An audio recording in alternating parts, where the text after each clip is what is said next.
გრიპის ვირუსის ცირკულაციასთან დაკავშირებით განსაკუთრებით იანვრის შემდგომი პერიოდი არის გამორჩეული.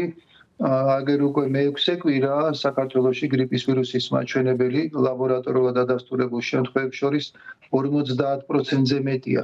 ეს ძალიან მაღალი ციფრია, ბოლო 2 კვირის მონაცემები 80-70%-ია, რაც იმას ნიშნავს, რომ აბსოლუტურად ყველა ვირუსულ ინფექციას შორის გრიპის ვირუსი არის გამორჩეული და შეიძლება ითქვას, რომ ყველა შემთხვევა, რომელიც მიმდინარეობს მაღალი ტემპერატურით, ხველით, ყელის ტკივილით, კუნთებისა და სახსრების ტკივილით, მაინც ასოცირებულია გრიპის ვირუსთან და ესეთი შემთხვევები ლაბორატორიული დადასტურებისა და ტესტირების გარეშე უნდა იყოს განხილული როგორც გრიპის ვირუსი. ეს მაჩვენებელი განსაკუთრებით საყურადღებოა იმ თვალსაზრისით, რომ ჩვენ ყოველთვის აქცენტს ვაკეთებთ თქვენი კითხვიდან გამომდინარე სწორედ პიკზე არის თუ არა პიკი და გადაიარა თუ არა ამ შემთხვევაში გრიპის პიკმა.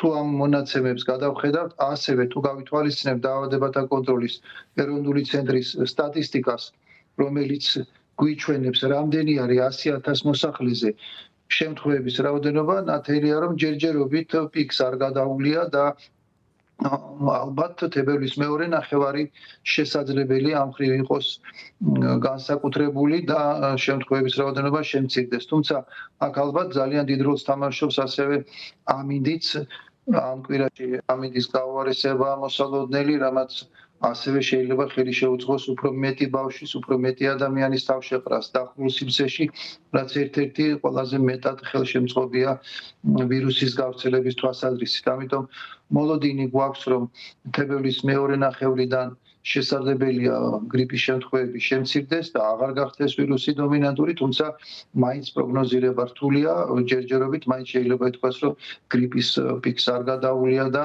მომდევნო კვირები ამ მხრივ ალბათ ისევ იქნება გრიპის მაღალი აქტიურობით გამორჩეული. ბატონო ივანე, ასევე მინდა გკითხოთ, რომ საზოგადოებაში ძალიან ხშირად საუბრობენ იმის შესახებ, რომ ამჟამად ერთ-ერთი არის ღორის გრიპი. ზოგადად რომ ვისაუბროთ, რა სიმპტომები ახასიათებს ღორის გრიპს და რას უნდა მივაქციოთ ყურადღება განსაკუთრებით ბავშვების შემთხვევაში?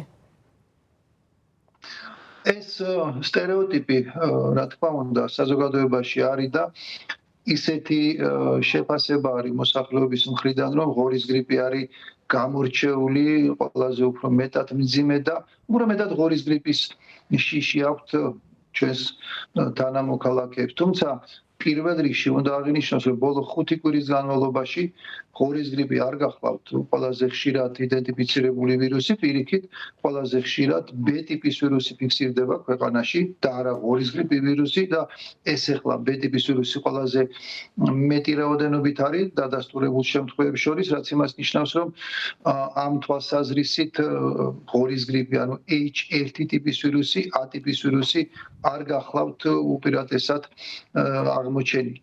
მაგრამ აქ მეორე მთავარი კითხვა, რა თქმა უნდა, ღორის გრიპის შიში გარკვეულად მომდინარეობს 2009-2010 წლის პანდემიიდან, რომელიც სწორედ H1 ტიპის ვირუსმა გამოიწვია და რომელსაც ღორის გრიპის სახელით ვიცნობთ და ამიტომ მოსახლეობას უფრო მეტად ამ ვირუსთან დაკავშირებით აქვს აქცენტი. თუმცა არანაირი განსხვავება დაავადების კლინიკური მიმდინარეობის მიხედვით, ეს არის ღორის გრიპი თუ რომელიმე სხვა ტიპის გრიპის ვირუსი არ არსებობს. დღეს საქართველოში 3 სხვადასხვა ტიპის ცირკულირებს ვირუსი, ეს არის A ტიპის H1, ასევე ცირკულირებს A ტიპის H3 ტიპის ვირუსი და როგორც აღნიშნე B ტიპის ვირუსი, რომელიც ქვეყანაში ბოლო 1 თვის განმავლობაში არის ყველაზე ხშირად დაფიქსირებული ვირუსი.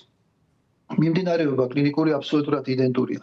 ეს არის მაღალი ტემპერატურა, საერთო სისუსტე, თავის კუნთების, სახსრების ტკივილი, ყელის ტკივილი, ხველა, მადის დაქვეითება, ყველაფერი ეს ასახავს სწორედ გრიპის მიმდინარეობის ტიპიურ თავისებურებას, რაც აისახება კიდეც ზოგადად დაავადების მიმდინარეობის სიმძიმეში. ეს არის სწორედ ჩვენთვის ყველაზე მნიშვნელოვანი და თუ ეხლა შევადარებთ მიმართვიანობას, რომელი დაწესებულებები არის უფრო მეტად დატვირთული, სტაციონარული თუ პირველადი ჯანდაცვის, ძირითადი მიმართვიანობა სწორედ სტაციონარულ დაწესებულებებზეა, ვინაიდან გრიპს, მათ შორის ღორის გრიპსა და B ტიპის გრიპის ვირუსსაც ახასიათებს მდგომარეობის მიმდინარეობის სიმძიმე, გართულებებისაკენ ტენდენცია და ჰოსპიტალიზაციის აუცილებლობა. ამიტომ არის სწორედ ეს პერიოდი გამორჩეული ღორის გრიპის უკან, B ტიპის თუ A ტიპის ვირუსის უკან ყოველთვის დგას რისკი საავადმყოფოში მოხვედრის მდგომარეობის გართულების გამო, პირველ რიგში ჩვენ რა თქმა უნდა გულისხმობთ ფილტვების ანთებას. ჩვენს კლინიკაში ძირითადი ნაკადი პაციენტები სწორედ ფილტვების ანთებით არის და ძირითადი გართულება სწორედ ფილტვების ანთების სახით ფიქსირდება, რაც ასახავს კიდეც დაავადების მიმდინარეობის სიმძიმეს. ბატონო ივანე, აი გართულებებზე საუბრობდით და ამასთან დაკავშირებით მინდა უფრო კონკრეტულად რომ ვკითხოთ. რამდენად არის გრიპის სიმპტომების გახანგრძლივება შესაძლებელი და ზოგადად რისკ ჯგუფად რომელი კატეგორია მიიჩნევა ამ შემთხვევაში? ეს ერთ-ერთი გამორჩეული თავისებურებაა გრიპის ვირუსის სხვა ტიპის ვირუსებთან შედარებით. გახანგრძლივება და უფრო მეტი გამოხატულება კლინიკური სიმპტომების სწორედ გრიპს ახასიათებს, როგორც წესი, საშუალო სიმძიმის მიმდინარეობისას ეს შეიძლება 7-8 დღის პარკლებში იყოს, თუ გართულება პირველ რიგში ისევ და ისევ ფილტვების ანთებას გულისხმობ, რა თქმა უნდა, გრიპი შეიძლება უფრო ხანგრძლივადაც გაგრძელდეს. განსაკუთრებით ფილტვების ანთების მკურნალობის თავისებურებიდან გამომდინარე, მისი ანტიბიოტიკოთერაპია ანტივირუსულ მკურნალობასთან ერთად 7-10 დღე გრძელდება, ასე რომ ამ თვალსაზრისით დაავადების გახანგრძლივება, კლინიკური ნიშნების გახანგრძლივება არის ერთ-ერთი, რაც გამოარჩევს გრიპს სხვა ტიპის ვირუსებისაგან. ამიტომ ამ თვალსაზრისით შეიძლება ითქვას, რომ ეხლა პაციენტების უმრავლესობა სწორედ შედარებით გახანგრძლივება სიმპტომების აღენიშნება.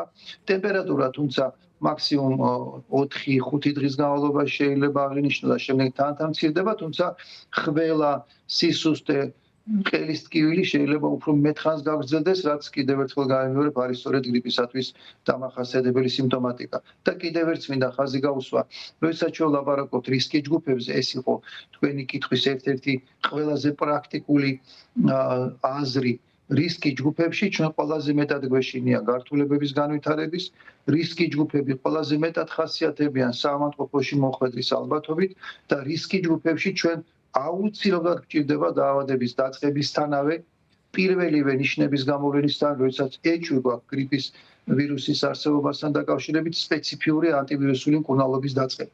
ამიტომ ამ რისკი ჯგუფების გათვალისწინება როგორც ექიმებისთვის, ისე მოსახლეობისთვის ძალიან მნიშვნელოვანია და ჩვენ ხშირად ვიმეორებთ, რომ ეს რისკი ჯგუფები ჩამოყალიბებული ცნება, ეს არ არის ყოველ წელს ცოლადი რაღაც მახასიათებელი და ეს ყველა ქვეყნისთვის ერთი და იგივეა.